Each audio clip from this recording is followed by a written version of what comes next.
attributes. I don't actually want to do data sets. Let's do, oh,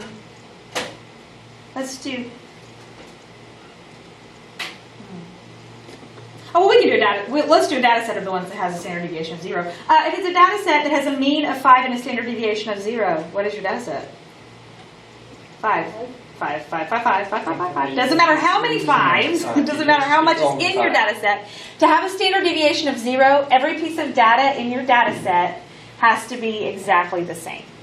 So, let's see, this would be, those fancy curly things mean set. Y'all remember that from, like... I can't draw those. I'm so bad. For the life of me, I cannot draw those.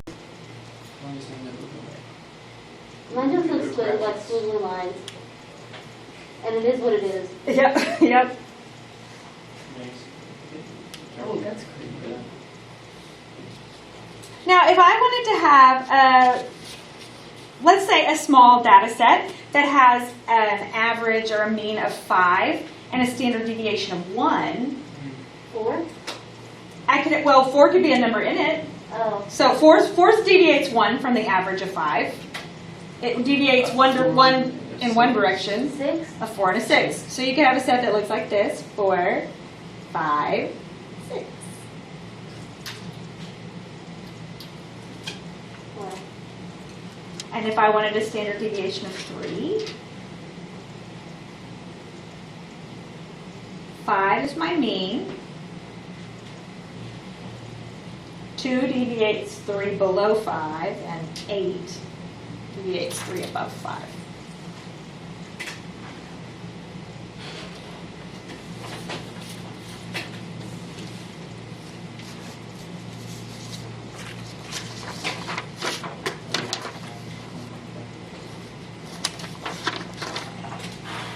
All right, everybody good so far?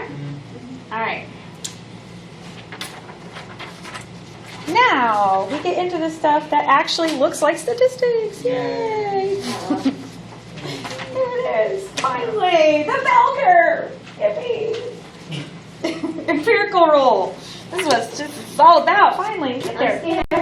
No, it's not. It's easy. Super easy. But this is why, right here, why when people say, are you going to curve the test? You don't really mean that. Because if we curved a test, just as many people would fail it as who pass it. And that's not what anybody wants, right?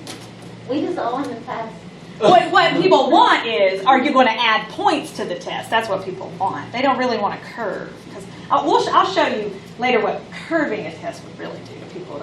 It's not a good thing. People don't like that. Okay, so with empirical rule, so the whole basis of empirical rule is the idea that data normalizes around the average. So so this middle chunk of stuff, that's where all your data points are, that's the average. And everything falls in that area, or the majority of data falls into the average. So 68%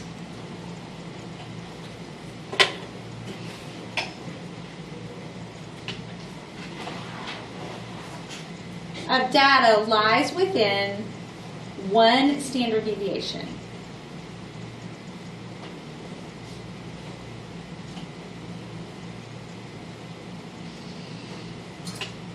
So you can see on this little chart down here, they kind of, it looks really good in color, but in black and white it doesn't look so great. But this middle piece right here, you can see down at the bottom, this is your mean. That's the middle of your data. And then that first 68%, 34% above and 34% below, that's one standard deviation. And you can see down here, if you can kind of read that, that's mean plus sigma.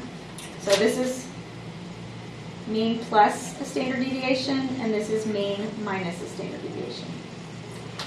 And 68% of your data lies in that area.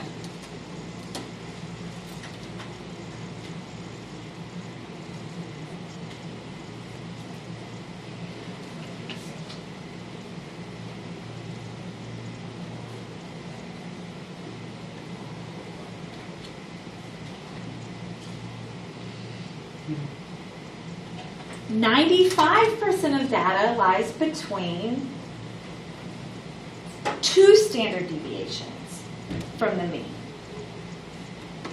So you can kind of see down here, this is mean minus 2 sigma, this is mean plus 2 sigma.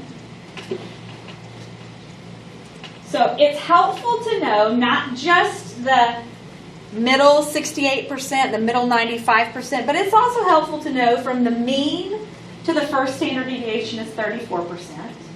From the mean to the second standard deviation is 34% plus 13.5% because you're just adding on to what you've already accumulated, all your data.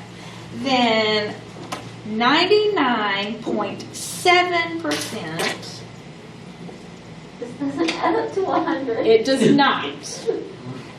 That means, Kind of stressing me out just a little bit. It does.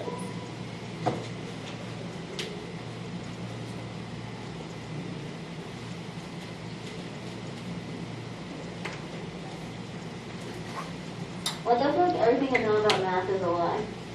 A lot that you know about math is a lie. No, it's not a lie. It's just there's still a lot we don't know about math, so they're still working on it. You know, because of there's people still discovering things all the time. True. But when I was getting my master's in math, not my master's in counseling, that was much easier. When I was getting my master's in math, and they were like, well, "You need to prove this," and it hasn't been proven yet. I was like, because I was used to doing proofs like you do in trig, or proofs like you used to do in geometry, where you're proving something that's already been proved. I can do that. I can prove things that aren't proven. Why would I? I don't know how to do that. It was hard. It was rough.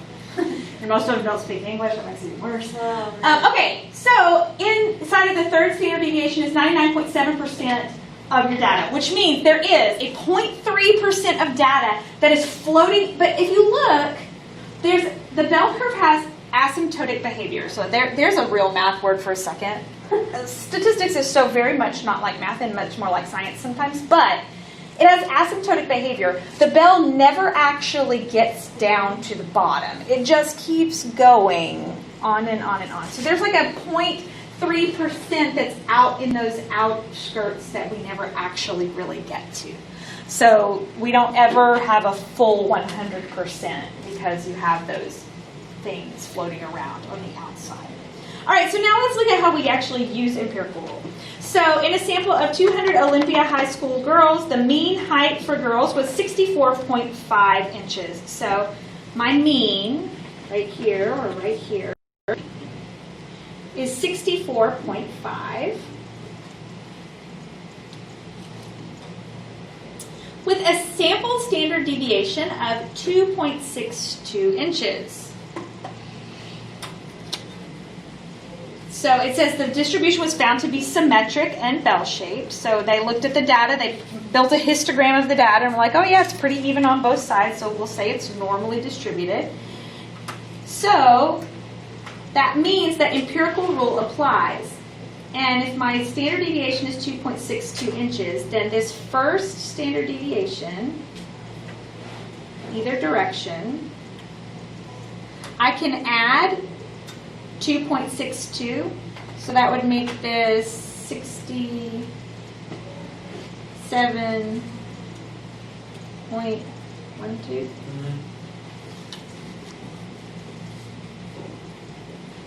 So the estimate the percentage of girls whose heights are between 64.5 and 69.74. All right, so that means I got to go another standard deviation over. Oh, Lord. That's 69. I'm lost. You lost me after the meeting. Okay, so you do understand where the mean came from, right? Yes. All right, so once I put the mean, then remember, according to my empirical rule, the first line over is the mean plus the standard deviation. Okay. So I added a standard deviation. So I took 64.5 and I added 2.62.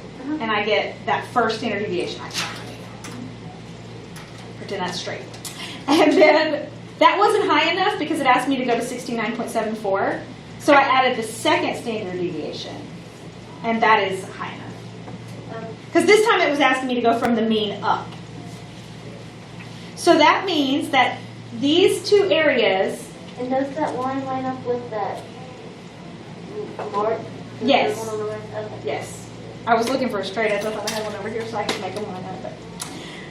So that means that this much, they're asking me what percentage of data is that in those shaded areas? Well, this is 34%, and the next one's 13.5%, which means that 47.5% of the girls' heights are between 64.5 inches and 69.7. All right, we will do more tomorrow. Can we pass on that? It's not hard. I kinda get it.